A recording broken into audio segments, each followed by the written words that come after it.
हाय बच्चों। कैटलिस्ट और कैटालिसिस, उत्प्रेरक उत्प्रेरण हिंदी में नाम है। बहुत बार आपने सुना होगा, आपके सिलेबस के अंदर ये टॉपिक आया भी होगा, लेकिन इतना डीपली या इतनी अच्छी तरीके से आप लोगों ने नहीं पढ़ा होगा जितना मैं आज आपको पढ़ाने जा रहा हूँ। देखिए, एक छोटी सी बात है कि एक रिएक्शन चली, ये N2+3 स्टोर क्या बन गया 2NH3, ठीक। N2 और हाइड्रोजन की रिएक्शन से क्या बन गया, अमोनिया। ये रिएक्शन 10 मिनट में हो रही थी। मेरे पास टाइम नहीं था, मुझे रिएक्शन को तेज़ करना था, तो मैंने क्या किया, मैंने इसकी रिएक्शन की स्पीड बढ़ाने के लिए एलिमेंट का यूज़ किया जिसका नाम है आयरन। आयरन ने क्या किया, इसकी स्पीड को बढ़ा दिया। ये रिएक्शन 10 मिनट में जो हो रही थी अब सिर्फ 2 मिनट में होने लगी।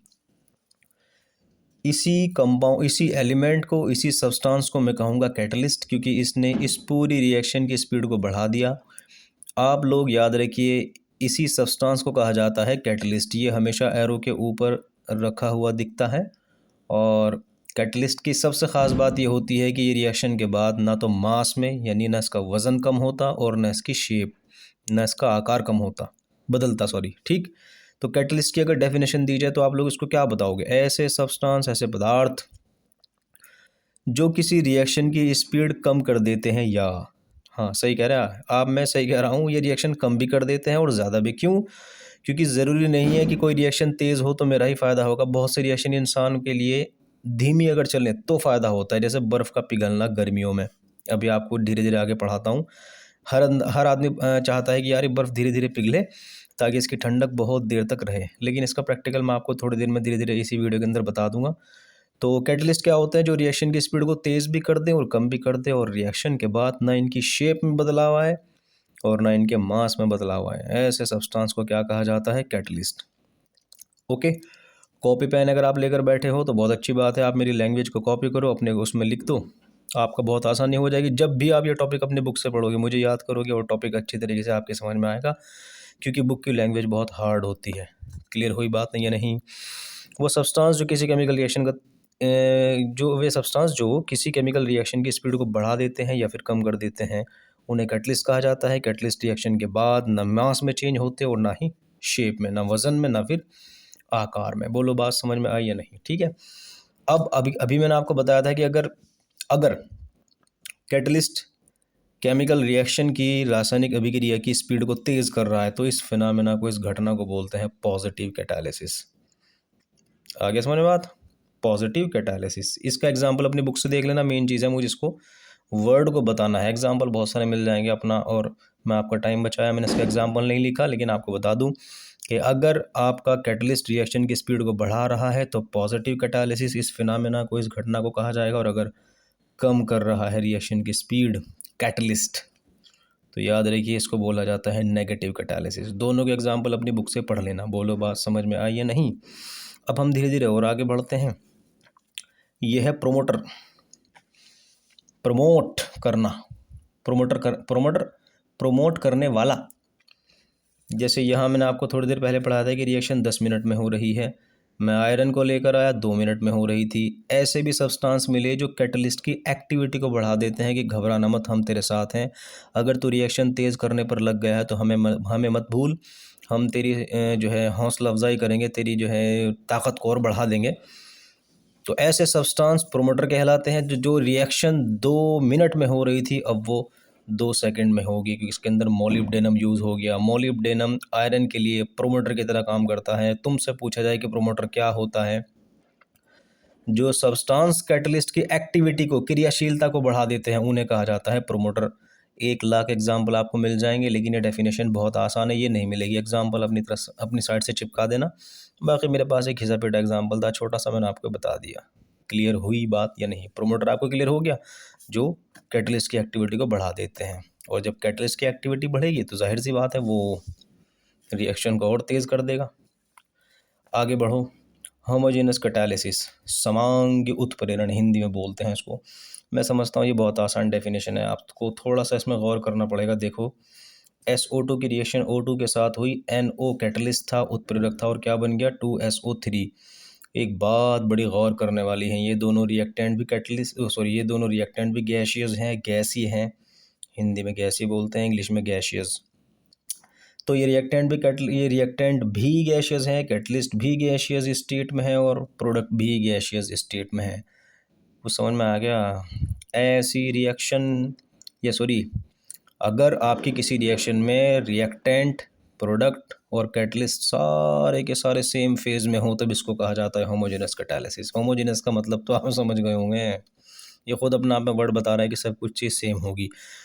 लेकिन अगर ऐसा हो गया कि आपकी रिएक्शन के अंदर क्या हो गया, अभी आपको दिखाता हूँ मैं। हेट्रोजेनस कैटालिसिस देखो, N2H2 रिएक्शन हुई, ये बना, लेकिन अफसोस की बात है कि इसके अंदर रिएक्टेंट तो गैशियस हैं, प्रोडक्ट भी गैशियस है, बट बड़ी प्रॉब्लम हो गई। कैटलिस्ट क्या हो गया, डिफरेंट फेज में आ गया। ऐसी फिनोमेना या ऐसी रिएक्शन जिसके अंदर रिएक्टेंट और कैटलिस्ट अलग अलग फेज में हों, क्या शो करती हैं, क्या दिखाती हैं? Heterogeneous catalysis. या हेट्रोजेनस कैटालिसिस के अंदर रिएक्टेंट और उत्प्रेरक यानी कैटलिस्ट सेम फेज में, एक ही अवस्था में नहीं होते। देखो मैं हिंदी इंग्लिश इसलिए यूज़ कर रहा हूँ क्योंकि आप लोग हिंदुस्तानी बच्चे हैं, तो लैंग्वेज की बड़ी प्रॉब्लम होती है कि सर तो इंग्लिश में ही बोल रहे थे, सर हिंदी में ही बोल रहे थे, तो इसलिए मैं बार बार हिंदी का भी यूज़ कर रहा हूँ और इंग्लिश का भी, क्योंकि एक टॉपिक यूपी बोर्ड के लिए भी है और सीबीएसई बोर्ड के लिए भी है, और अप लेवल में आप जाओगे तो हिंदी इंग्लिश की बड़ी प्रॉब्लम रहती है, इसलिए मैं दोनों लैंग्वेज का यूज़ कर रहा हूँ। ठीक है, तो हेट्रोजेनस कैटालिसिस समझ में आ गया, विषमांगी उत्प्रेरण इसको बोला जाता है। अब सवाल पैदा होता है कि इसका मैकेनिज्म क्या है, किसका? होमोजेनस का। कैसे हुई रिएक्शन ये? कैसे NO ने कह दिया कि तुम दोनों रिएक्शन नहीं कर रहे थे या बहुत धीमे कर रहे थे, मैं आया और मैं तुम्हारी स्पीड तेज़ कर देने लगा? इसका मैकेनिज्म का मतलब होता है तरीका, कि इसने कैसे इनमें बारूद भर दिया और रिएक्शन बहुत तेज़ी के साथ हो गई। हल्की धीमी हो, बल्कि पहले क्या हो रही थी, बहुत धीमी हो रही थी। देखो आपको जो मैं बोलूँगा ना, उसको आप लिख रहे हो तो बहुत अच्छी बात है, क्योंकि मैंने सिर्फ यहाँ हेडिंग लिखी हुई है। मैं जो बोल रहा हूँ अगर आप लिख रहे हैं तो आप अपना ही फ़ायदा कर रहे हैं। तो उसका मैकेनिज्म देखो, कैसे NO आया और इन दोनों में से क्या, मतलब किस तरीके से इसने रिएक्शन कराई। सबसे पहले इसने सीटी मारी इसकी साइड, ऑक्सीजन की साइड। चलती है क्या 9 से 12, गैस है ना। तो सबसे पहले क्या होता है, O2 के सामने NO आ जाता है। O2 के सामने कौन आ रहा था? SO2। लेकिन ये मनमानी कर रहे थे, नहीं हम तो कम से कम 20 घंटे में रिएक्शन करेंगे, हमें तो आलकस आ रहा बहुत ज़्यादा। ये आया, इसने कहा अरे इधर आओ फटाफट तेज़ी के साथ, उसके साथ नहीं अटैच हो रहे ना, मेरे साथ अटैच हो जाओ। तो जो कैटलिस्ट है वो इन दोनों में से किसी एक के साथ कंबाइन हो जाता है, जुड़ जाता है। देखो बढ़िया, 2NO2। ठीक, अब ये 2NO2 अगली रिएक्शन में, अगले स्टेप में सॉरी, इस पार्टिसिपेट करेगा, भाग लेगा, और किसके साथ रिएक्शन करेगा? SO2 के। मतलब कितनी अजीब सी बात है ना, कि O2 पहले स्टेप में रिएक्शन कर गया, पता नहीं क्या बना, जो भी बना उसके साथ अब SO2 की रिएक्शन होगी। यानी इन दोनों ने आपस में रिएक्शन करके बारी बारी से किसके साथ रिएक्शन की? NO के। तो देखो पहले NO2 बना था, वही NO2 SO2 से रिएक्शन कर गया, इसने अपनी ऑक्सीजन निकाली और इसके साथ अटैच कर दी, क्या बन गया? SO3। और ये रह गया NO। देखो मैंने क्या कहा था, रिएक्शन के बाद, रिएक्शन से पहले यही तो है कैटलिस्ट। और हाँ, ये क्या चीज़ है आपकी? इंटरमीडिएट। तो अब आपको जो लिखना है वो मुझसे सुन लो। देखो मैं हिंदी में बोलूँगा, इंग्लिश के अंदर बोलूँगा, ठीक है। तो सबसे पहले क्या होता है इस मैकेनिज्म में, कि दोनों रिएक्टेंट में से, फर्स्ट स्टेप बता रहा हूँ, दोनों रिएक्टेंट में से सबसे पहले कोई एक रिएक्टेंट, दोनों रिएक्टेंट में से कोई एक रिएक्टेंट सबसे पहले कैटलिस्ट के साथ कंबाइन हो जाता है, जुड़ जाता है, और क्या बनाता है? एक इंटरमीडिएट। अब ये इंटरमीडिएट दूसरे रिएक्टेंट के साथ, दूसरे अभिकारक के साथ, अब ये इंटरमीडिएट दूसरे अभिकारक या दूसरे रिएक्टेंट के साथ रिएक्शन करके क्या बनाता है? प्रोडक्ट। यानी दो स्टेप में हुई। पहले स्टेप, दोनों रिएक्टेंट में से कोई एक रिएक्टेंट कैटलिस्ट के साथ जुड़ा, एक इंटरमीडिएट बना। यही इंटरमीडिएट अब दूसरे रिएक्टेंट के साथ जुड़ता है और क्या बन जाता है? प्रोडक्ट। ये सीधी सी लैंग्वेज है, इसको अपनी लैंग्वेज में लिख दो जो मैंने आपको बताई है, वीडियो को पीछे ले जाकर। उसके बाद एग्जाम्पल दे देना। सबसे बढ़िया एग्जाम्पल बताया मैंने आपको, होमोजेनस कैटालिसिस समझा दिया और इसका मैकेनिज्म भी बता दिया। अब ये आपस में इस तरह मिक्स हो जाते हैं बहुत अच्छी तरीके से। क्यों? क्योंकि ये भी गैस, ये भी गैस, ये भी गैस। प्रॉब्लम कहाँ आती है? प्रॉब्लम आती है हेट्रोजेनस में। क्यों? क्योंकि इसमें दोनों गैस है और ये क्या है? सॉलिड। सॉलिड गैस तो अटैच नहीं हो सकते, ऊपर तो अटैच हो गए थे होमोजेनस। तो उसका मैकेनिज्म, उसका तरीका अलग था। आपसे एग्जामिनर पूछेगा बाकायदा ये बोल कर कि होमोजेनस कैटालिसिस का मैकेनिज्म बताइए, तो आप लोग इसको बता देना जो मैंने बकवास की। हेट्रोजेनस का मैकेनिज्म थोड़ा सा अलग है। क्यों? क्योंकि सॉलिड तो सॉलिड है। तो इसका मैकेनिज्म फिर से वही, आप कॉपी पेन लेकर बैठे हो तो स्टेप बाय स्टेप आपको लिखवा दूंगा। पहले इसको समझ लो क्या होता है। भाई मैं N2H2 की जगह में A और B लिख रहा हूँ, ठीक। और Fe को, ये सॉलिड फेज में है तो मैं इसको कैसे शो करूँगा, देखो ऐसे, ये रहा, ये कैटलिस्ट है। कैटलिस्ट की सरफेस पर फ्री वैलेंसीज लगी हुई हैं, संयोजकता हिंदी में कहते हैं, ठीक।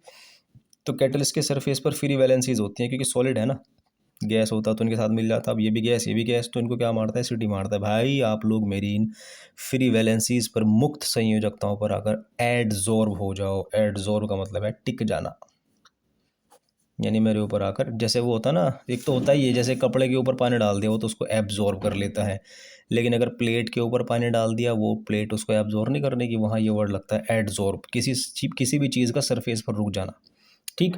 तो ये क्या करेगा कैटलिस्ट, क्योंकि सॉलिड फेज में है, ये इन गैसेस को अपने ऊपर एडजॉर्ब कर लेगा। देखो कर लिया एडजॉर्ब, लेकर आ गया। उसके बाद क्या करेगा, इनको मिला देगा, फिर क्या होगी, रिएक्शन होगी, और क्या बनेगा, प्रोडक्ट बन गया ना प्रोडक्ट। उसके बाद ये पूरा का पूरा प्रोडक्ट इस कैटलिस्ट के सरफेस को छोड़ देगा। देखो छोड़ दिया ना, तो ये आपका प्रोडक्ट बन गया। किससे बना, AB से। किसने बनवाया, कैटलिस्ट ने। कैसे, अपनी फ्री वैलेंसीज पर क्या किया था इसने, एडजॉर्ब कर लिया था, ठीक। अब इसके स्टेप बाय स्टेप लिखना शुरू कर दो, जो जो भी मतलब मैकेनिज्म है मैं आपको बोल रहा हूँ। देखो बोल रहा हूँ, कैटलिस्ट की सरफेस पर फ्री वैलेंसीज होती हैं जिन पर रिएक्टेंट के मॉलिक्यूल आकर एडजॉर्ब होते हैं। एक सेंटेंस, मॉलिक्यूल के एडजॉर्प्शन के बाद दोनों के दोनों रिएक्टेंट को कैटलिस्ट मिला देता है। दोनों कैटलिस्ट के मिलने के बाद रिएक्शन होती है। रिएक्शन होने के बाद प्रोडक्ट बनता है। प्रोडक्ट बनने के बाद प्रोडक्ट कैटलिस्ट की सरफेस को छोड़ देता है। समझ गए। तो ये क्या हुआ था, एक तरीके से एडजॉर्प्शन हुआ था। देखो किसी भी चीज़ का टिकना एडजॉर्प्शन, और किसी भी चीज़ का निकल जाना है ये डिजॉर्प्शन। डिजॉर्प्शन, तो एक्चुअली यहाँ प्रोडक्ट का क्या हुआ है, डिजॉर्प्शन हुआ। किसकी सरफेस, डिजॉर्प्शन छोड़ना, एडजॉर्प्शन लग जाना। तो प्रोडक्ट का क्या हुआ, डिजॉर्प्शन हुआ है कैटलिस्ट की सरफेस से। तो यानी जो आखिरी का सेंटेंस है ना, आप ऐसे भी कर सकते हो कि प्रोडक्ट बनने के बाद प्रोडक्ट कैटलिस्ट की सरफेस, प्रोडक्ट का डिजॉर्प्शन हो जाता है कैटलिस्ट की सरफेस से, और कैटलिस्ट की वैलेंसीज फिर से फ्री हो जाती हैं ताकि वो आगे रिएक्शन करा सके। यानी फिर से कौन आ जाएगा, A B आते रहेंगे, प्रोडक्ट बनता रहेगा, आते रहेंगे, प्रोडक्ट बनता रहेगा। तो कैटलिस्ट पे तो कोई फर्क पड़ ही नहीं रहा, और पढ़ना भी नहीं चाहिए, क्योंकि मैंने आपको इस वीडियो की स्टार्टिंग में बता दिया था कि कैटलिस्ट क्या होते हैं। कैटलिस्ट कैटलिस्ट रिएक्शन के बाद ना मास में चेंज होते ना शेप में, उनका मैकेनिज्म ये है। देखो इसकी वैलेंसीज फ्री होती रहती हैं, रिएक्टेंट आएंगे प्रोडक्ट, रिएक्टेंट आएंगे प्रोडक्ट, रिएक्टेंट आएंगे प्रोडक्ट, ये चीज़ होती है। इसी वजह से इनका शेप और मास नहीं बदलता। यहाँ तक बात समझ में आई या नहीं आपको, ठीक है। जब आपने इतना मैकेनिज्म सुन लिया तो आप इसको भी सुनिए ध्यान से। ये जो मैंने आपको बताया था ना प्रोमोटर, इसका पूरा का पूरा डिस्क्रिप्शन आता है कि कैसे प्रोमोटर, इनके बीच रिएक्शन चल रही थी, Fe आया था, तो इसने ऐसे क्या गुल खिला दिए थे कि कैटलिस्ट के हाथ पैर चौड़े हो गए। भाई वाह मेरा भाई आ गया, मैं इस रिएक्शन को 2 मिनट के बजाय 2 सेकंड में करा दूंगा। इसका भी मैकेनिज्म है। वो पूछता है कि प्रोमोटर कैसे कैटलिस्ट की एक्टिविटी को बढ़ा देते हैं। देखो अगर आप लोगों ने ये समझ लिया होगा ना ये वाला, अब आपको बहुत तेज़ी के साथ अब नई चीज़ समझ में आ जाएगी। देखो ये क्या है, कैटलिस्ट है, इसकी फ्री वैलेंसीज ये रही इसकी सरफेस पर, ठीक है। इनके ऊपर कौन आता है, A और B आता है ना। तो अगर तुमने इसको ये कह दिया कि यार मैं तेरे साथ प्रोमोटर लगा रहा हूँ, प्रोमोटर पता है क्या काम करता है। देखो मैंने प्रोमोटर यूज़ किया, और कैटलिस्ट की ये जो C लिखा हुआ है, कैटलिस्ट की सरफेस पे जो फ्री वैलेंसीज थी ना, प्रोमोटर प्रोमोटर प्रोमोटर, इनके ऊपर भी वही वैलेंसीज हैं जो किसके ऊपर लगी थी, कैटलिस्ट के। तो प्रोमोटर कहता है कि अगर अब तू 2 रिएक्टेंट के बीच रिएक्शन करा रहा था ना, अब मैं तेरे साथ लग गया, तेरी सरफेस पर आ गया, तू भी लपेट मैं भी लपेटता हूँ। समझ गए क्या। यानी पहले वो एक टाइम में 2 के बीच रिएक्शन करा रहा था, अब कितने की हो रही, 1 2 3 4 रिएक्टेंट्स के बीच एक ही टाइम में रिएक्शन हो रही, तो क्या स्पीड बढ़ नहीं जाएगी। तो क्वेश्चन आता है कि प्रोमोटर ऐसा क्या कर देता है। आंसर है प्रोमोटर कैटलिस्ट की सरफेस पे फ्री वैलेंसीज की नंबर बढ़ा देता है। आया नहीं निकल गया आंसर। तो कुछ चीज़ें स्टेप बाय स्टेप समझ में आती है। तो मैंने आपको स्टार्टिंग में नहीं बता दिया कि प्रोमोटर क्या कैसे करता है, क्या काम करता है, ये तो बता देता कि कैटलिस्ट की एक्टिविटी बढ़ा देता है, लेकिन कैसे बढ़ाता है, ऐसे बढ़ाता है। बोलो बात समझ में आई या नहीं? लो भाई, अब ये एक नई टर्म है कैटालिटिक पॉइजन। याद रखिए, कैटालिटिक प्रोमोटर था बढ़ाने वाला कैटलिस्ट की एक्टिविटी को। कैटालिटिक पॉइजन क्या होता है? कैटालिटिक पॉइजन होता है कैटलिस्ट की एक्टिविटी को कम कर देने वाला वो सब्सटेंस जो कैटलिस्ट की एक्टिविटी को, क्रियाशीलता को कम कर देते हैं, उन्हें कैटालिटिक पॉइजन कहा जाता है। ठीक है। N2+H2 के बीच रिएक्शन चल रही थी, Fe कैटलिस्ट था। अभी थोड़ी देर पहले मोलिब्डेनम लिखा हुआ था मैंने, MO, वो एक प्रोमोटर था, लेकिन कार्बन मोनोऑक्साइड एक कैटालिटिक पॉइजन है। अगर आपने इसको यूज़ कर लिया तो Fe कहेगा कि भैया इनकी तो रिएक्शन मैं बाद में कराऊंगा, मेरी तो इससे ही जान छुड़ानी भारी पड़ गई, ये तो मेरे साथ अटैच हो गया और मेरी एक्टिविटी भी कम कर दी इसने। सॉरी, अब मैं रिएक्शन को तेज़ नहीं करा पाऊंगा क्योंकि इसने मेरे हाथ पैर बांध दिए। तो कैटालिटिक पॉइजन समझ में आया? पॉइजन का मतलब ही आपको क्लियर हो जाना चाहिए, जहर। किसके लिए? कैटलिस्ट के लिए। तो यहाँ पर कार्बन मोनोऑक्साइड एक कैटालिटिक पॉइजन है। ये काम कैसे कर रहा है? देखो, ये क्या था? कैटलिस्ट। ये इसकी सरफेस पर फ्री वैलेंसीज थी जिनके ऊपर कौन आ रहे थे? रिएक्टेंट। मैंने क्या यूज़ किया? पॉइजन। ये पॉइजन की शेप है, पता क्या करता है पॉइजन? पॉइजन कैटलिस्ट की सरफेस पर खुद आ जाता है और कैटलिस्ट कहता है अरे बाबा, मुझे तो रिएक्टेंट के बीच रिएक्शन करानी थी, तू कहाँ गया? आया कुछ समझ में क्या बता रहा हूँ? कैटालिटिक पॉइजन कैटलिस्ट की सरफेस पर आकर फ्री वैलेंसीज को बाउंड कर देता है, उन्होंने फ्री नहीं रखता कि जाकर रिएक्शन करा रिएक्टेंट के बीच। तो कैटलिस्ट की सरफेस को या कैटलिस्ट की सरफेस पर जो फ्री वैलेंसीज होती है उन्हें बाइंड कर देता है या ब्लॉक कर देता है कैटालिटिक पॉइजन। और कैटलिस्ट कहता है अरे भैया, इसने तो मेरे हाथ ही तोड़ दिए। तो अब आपको कुछ क्लियर हुआ कि मैंने आपको जो समझाया था? देखो, उल्टे हैं बिल्कुल। प्रोमोटर तो कैटलिस्ट की एक्टिविटी बढ़ा रहा था इस तरीके से, और कैटालिटिक पॉइजन क्या करता है? उसकी सरफेस पर खुद आ जाता है कि ले करा के दिखा, मुझे तू ज़्यादा बड़ा अक्लमंद बन रहा था। सिम धाड़े में आ रही है आप लोगों के बात? ओके, अब आपको ये क्लियर हो चुका है कैटालिटिक पॉइजन। आगे बढ़ो। ऑटो कैटालिसिस, ये बेहतरीन वर्ड है। इसका वर्ड इसको खुद ही देखो, ऑटो, खुद। इसका एग्जाम्पल पढ़ाऊंगा और खुद ही आपके दिमाग में आ जाएगा। ठीक है। यह है इथाइल एसीटेट, इसकी वाटर से रिएक्शन कर रहा था। देखो भाई, इसकी अमाउंट थी स्टार्टिंग में 8 ग्राम, ये बेचारा कन्वर्ट हो रहा था इसमें और इसमें। तो मैंने देखा कि 2 ग्राम/सेकंड कन्वर्ट हो रहा था ये बेचारा। तो 8 ग्राम कितने टाइम में कन्वर्ट हो जाएगा? 4 सेकंड में। इसका मतलब इस रिएक्शन को 4 सेकंड में हो जाना चाहिए, लेकिन ये 3 सेकंड में हुई। साइंटिस्ट का दिमाग ख़राब हो गया यार। मेरे अकॉर्डिंग तो मेरी कैलकुलेशन के अकॉर्डिंग ये 4 सेकंड में हो जानी चाहिए थी, लेकिन 3 सेकंड में क्यों हो रही? और साइंटिस्ट ने नोट ये भी किया कि यार मैं तो इसके अंदर कैटलिस्ट भी यूज़ नहीं कर रहा हूँ, ये कैसे हुआ? तब साइंटिस्ट ने नोट किया कि जो एसिटिक एसिड है, ये जैसे जैसे बन रहा था वैसे वैसे रिएक्शन की स्पीड बढ़ती रही थी। अरे बाप रे, इसका मतलब कहीं ये कैटलिस्ट की तरह यूज़ तो नहीं हो रहा? फिर बाद में पता लगा हाँ, ये कैटलिस्ट की तरह यूज़ हो रहा है। अरे ये तो प्रोडक्ट है, हाँ तो होगा, मैं क्या करूँ जब ये रिएक्शन को तेज़ कर रहा है। ऐसी रिएक्शन जिसमें बनने वाला प्रोडक्ट खुद ही कैटलिस्ट की तरह काम करने लगे, उस रिएक्शन के अंदर उस सब्सटेंस को क्या कहा जाता है? Auto catalyst. और ये फिनोमेना ऑटो कैटालिसिस, यानी इस रिएक्शन में प्रोडक्ट की, कुछ रिएक्शन में प्रोडक्ट की, कुछ रिएक्शन में रिएक्टेंट की, अरे बाप रे, कुछ रिएक्शन में कैटलिस्ट की ज़रूरत ही नहीं पड़ती और उनका रिएक्शन का रेट खुद ही बढ़ता चला जाता है। तो इसकी सच्चाई ये होती है कि उस रिएक्शन के अंदर बनने वाला प्रोडक्ट खुद ही कैटलिस्ट की तरह काम करने लगता है। Any problem? तो मैंने आपको जो इसकी डेफिनेशन बताई वो पीछे वीडियो को ले जाकर लिख लेना। उसके बाद आता है इंड्यूस्ड कैटालिसिस। आज खा जाएगा आपको ये टॉपिक, नाम कैटालिसिस है लेकिन ये खा जाएगा आपको। इंड्यूस कैटालिसिस क्या होता है? देखो भाई, सोडियम सल्फाइड, नाम मैंने लिखा नहीं, फॉर्मूला लिख दिया क्योंकि मैं सिर्फ टाइम बचाना जानता हूँ आप लोगों का भी और अपना भी। अगर कॉपी पेन लेकर बैठे हो तो उसका नाम नीचे लिख देना, ठीक है। Na2SO4, सोडियम सल्फाइड का मैंने ऑक्सीडेशन किया, हो गया Na2SO4 में ऑक्सीडेशन होता है, ऑक्सीजन का जुड़ जाना। तो सोडियम सल्फाइड सोडियम सल्फेट के अंदर कन्वर्ट हो गया। उसके बाद मैंने ऑक्सीडेशन इसका भी करना चाहा, सोडियम आर्सेनाइट, नहीं हो पाया, अरे बाप रे। ठीक, इसका ऑक्सीडेशन हो गया, इसका नहीं हो पाया और करना कुछ नहीं था, बस इस ऑक्सीजन को इसके साथ अटैच होना था सोडियम आर्सेनेट बनने के लिए। मैंने क्या गेम खेला, मैंने दोनों को एक बाउल के अंदर लिया, इसको भी लिया, इसको भी लिया और ऑक्सीजन गैस पास कर दी। तो मैंने देखा कि इसका तो ऑक्सीडेशन होना ही था और हो रहा था, ऊपर भी हो रहा था, लेकिन इसका भी ऑक्सीडेशन हो गया। देखो, Na2ASO4, अरे भैया, मतलब जब मैं अलग अलग ऑक्सीडेशन कर रहा था तब तो हो नहीं रहा था, और जब दोनों का साथ मिलाकर एक साथ ऑक्सीजन गैस छोड़ दी तो इन दोनों का ऑक्सीडेशन हो गया। इसका मतलब यह है कि ये रिएक्शन जो है, ये वाली, इसको उकसाया जा रहा है इस रिएक्शन से। ये पूरी रिएक्शन अगर मैं इससे हटा दूं, यानी वहीं सिंगल सिंगल पे आ जाऊं, तो फिर इसका ऑक्सीडेशन नहीं हो पाने का। इसका मतलब इसका ऑक्सीडेशन डिपेंड कर रहा है कि ये वाली रिएक्शन है भी नहीं। अगर ये वाली रिएक्शन मेरे साथ साथ चल रही होगी तो मेरा ऑक्सीडेशन होगा। कमाल है यार। इसका मतलब इस रिएक्शन की डिपेंडेंसी, इस रिएक्शन की निर्भरता इस रिएक्शन पर है। बोल दो सेंटेंस।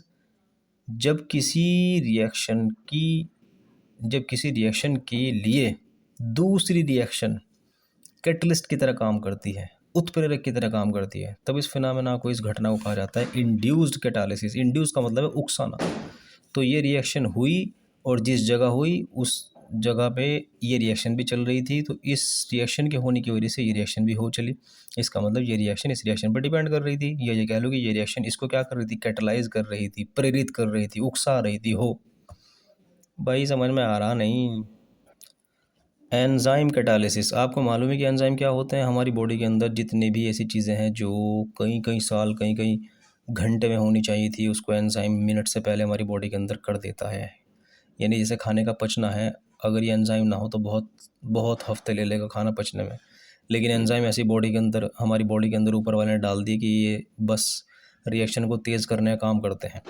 अगर किसी केमिस्ट्री की रिएक्शन में एंजाइम, या सॉरी केमिस्ट्री मत बोलना, बायोकेमिस्ट्री, अगर बायोकेमिकल रिएक्शन में एंजाइम कैटलिस्ट की तरह काम करते हैं, ये हेडिंग बोल रहा हूँ आपको, मैंने नहीं लिख रखी। कॉपी पेन लेकर हो तो कॉपी पेन लेकर लिख बैठे हो तो लिख लेना। अगर किसी बायोकेमिकल रिएक्शन में एंजाइम कैटलिस्ट की तरह काम करते हैं, तब इस फिनोमेना को बोला जाता है एंजाइम कैटालिसिस, एंजाइम उत्प्रेरण। ठीक है, तो एक रिएक्शन आपको मैंने चिपका दी, C6H12O6। ये बेचारा डिकम्पोज हो रहा था इसके अंदर, और शायद ना भी हो रहा हो, लेकिन जाइमेज एक एंजाइम है, इसने क्या किया, अल्लाह मैं करूँगा तेरा डिकम्पोजिशन। तो ग्लूकोज जाइमेज एंजाइम की प्रेजेंस में इथाइल अल्कोहल और कार्बन डाइऑक्साइड में कन्वर्ट हो जाता है। स्टार्टिंग से बोलता आ रहा हूँ कि जिन रिएक्शन के नाम में, जिन रिएक्शन में रिएक्टेंट के नीचे मैंने नाम नहीं लिखे, आप उनको लिख लेना, नंबर तभी मिलेंगे। मैंने अपना टाइम ख़राब नहीं किया, मैं तो बच्चों को काम देता हूँ। बच्चा पढ़ने वाला वो तो करेगा, इतना टाइम नहीं मेरे पास, क्योंकि मैं आप लोगों की सिफारिश पर बना रहा हूँ। नॉलेज आपको चाहिए, मुझे नहीं। तो यहाँ ग्लूकोज लिख लेना। ये रिएक्शन बहुत अच्छी तरीके से हुई जब मैंने ये एंजाइम यूज़ किया। हाँ, अगर इस जाइमेज एंजाइम की जगह कोई केमिकल ले आता, Fe या मोलिब्डेनम, फिर ना बोलता मैं इसको एंजाइम कैटालिसिस। एंजाइम कैटालिसिस के अंदर एरो के ऊपर एंजाइम कब होना ज़रूरी है? बहुत सारे एंजाइम है, बायोलॉजी वाले बच्चे जानते होंगे, invertase enzyme, जाइमेज enzyme, proteases enzyme, amylase, 70 बात समझ में आया? तो ये एंजाइम कैटालिसिस का काम है। अच्छा, ये एंजाइम कैसे काम करता है, अब ये भी दिमाग लगाना पड़ेगा। यानी एक तरीके से क्या, मैकेनिज्म ऑफ एंजाइम कैटालिसिस, कैसे एंजाइम काम करता है। देखो भाई लोग, एक बात ध्यान रखना, हम जो भी खाना खाएं, वो चाहे रोटी खाएं, सेब खाएं या गुलाब जामुन खाएं, कुछ भी खाएं, कोई चिकनी चीज़ खा ली, उसके लिए अलग ही ऊपर वाले ने हमारी बॉडी के अंदर एंजाइम बनाया हुआ है। एक ही एंजाइम सारी रिएक्शन के लिए काम में नहीं आता। अलग अलग कंपाउंड के लिए, अलग अलग रिएक्शन के लिए ऊपर वाले ने हमारे पास क्या बना रखे हैं, अलग अलग एंजाइम बना रखे हैं। तो मैं इसका जो मैकेनिज्म आपको समझाने जा रहा हूँ उसकी भी स्टेप्स बोलूँगा, आप लोग लिख लेना अगर कॉपी पेन लेकर बैठे हो। सबसे पहले क्या होगा, ये एंजाइम है, ये है सबस्ट्रेट सब्सटेंस। ये बेचारा पच नहीं रहा था खाने में, ओह सॉरी, हमारी बॉडी के अंदर एंजाइम आया।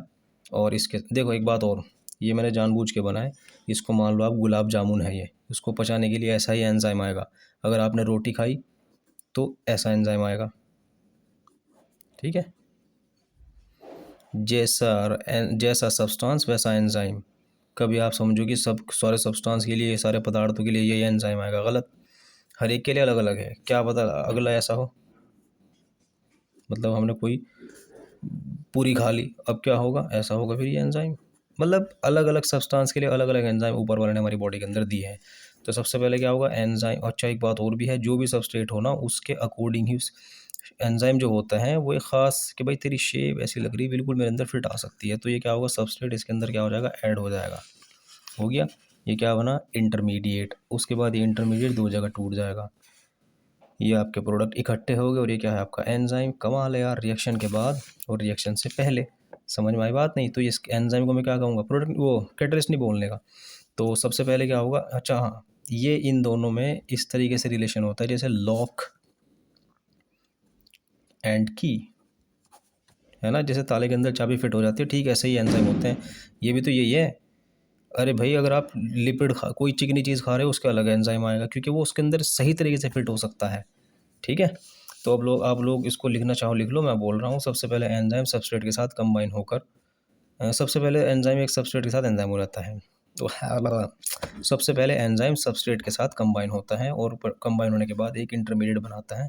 अब ये इंटरमीडिएट दो सब्सटेंस में या दो चीज़ों में टूट जाता है, एक प्रोडक्ट और एक क्या, एंजाइम। एंजाइम रिएक्शन के बाद उसी शेप में रहता है जिस शेप में वो पहले होता है। इस वजह से एंजाइम को क्या बोला जाता है, कैटलिस्ट। ठीक है। एंजाइम और सबस्ट्रेट के अंदर लॉक एंड की तरह रिलेशन होता है।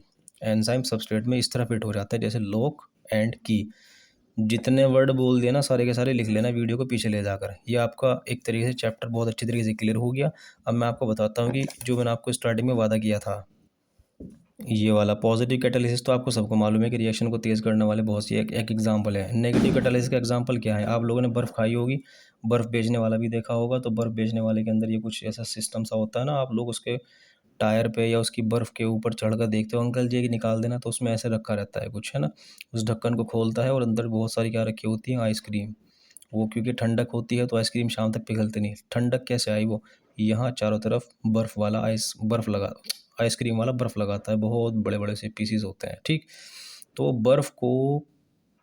बर्फ़ की स्पीड स्लो कर देता है ताकि वो देर से पिघले। पता है क्या करता है, उसमें नमक डालता है, वो मोटा नमक। एक तो होता है पाउडर वाला, एक होता है जिसमें मोटे मोटे से पीस होते हैं। वो नमक भर देता है चारों तरफ बर्फ़ के, तो बर्फ़ के पिघलने की स्पीड को बहुत स्लो कर देती है। और जब बर्फ़ पिघलेगा नहीं तो इसका मतलब वो जल्दी से जब वो बर्फ़ पिघलने नहीं तो ठंडक क्या होगी, बहुत देर तक बरकरार रहेगी, लगातार बनी रहेगी। तो वो ठंडक इन बर्फ़ को मिलती रहती है, इन आइसक्रीम को मिलती रहती है जो अपने पास वो ख़रीदने के लिए रखता है। तो आया समझ में। तो यहाँ पर बर्फ़ के पिघलने की स्पीड को स्लो किया जा रहा है, तो इस फिनोमेना को क्या कहा जाएगा, नेगेटिव कैटालिसिस। बताया था ना कि ज़रूरी नहीं है कि रिएक्शन तेज़ हो तो मेरा ही फ़ायदा है, रिएक्शन स्लो चलना भी फ़ायदे की चीज़ है। उम्मीद करता हूँ कि आप लोगों को वीडियो समझ में आई होगी। कमेंट सेक्शन में ज़रूर बताएं। Thank you.